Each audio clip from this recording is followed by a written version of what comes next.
सध्या प्रदेशाध्यक्ष पदावरून जोरदार चर्चा रंगू लागल्याचं चित्र पाहायला मिळत आहे।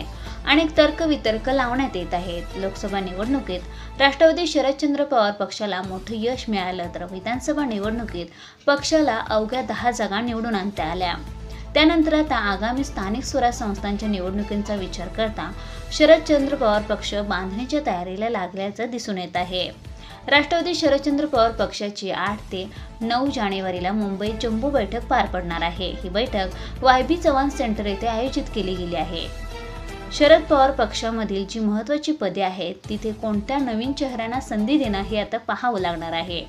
पक्षाचे प्रदेशाध्यक्ष पद आमदार जयंत पाटील यांच्याकडे आहे। याआधी अनेकदा आमदार जयंत पाटील यांचं पद जाणार असल्याची चर्चा राजकीय वर्तुळात पाहायला मिळत होती।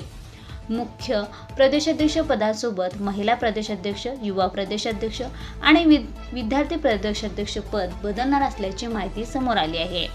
8 जानेवारीला होणाऱ्या बैठकीला महाराष्ट्रातील सेल्स प्रमुखांना बोलवलं आहे, तर दुसऱ्या दिवशी पक्षाचे आजचे माजी खासदार, जिल्हाध्यक्ष, तालुका अध्यक्ष आणि सर्व पदाधिकाऱ्यांना निमंत्रित करण्यात आलं आहे।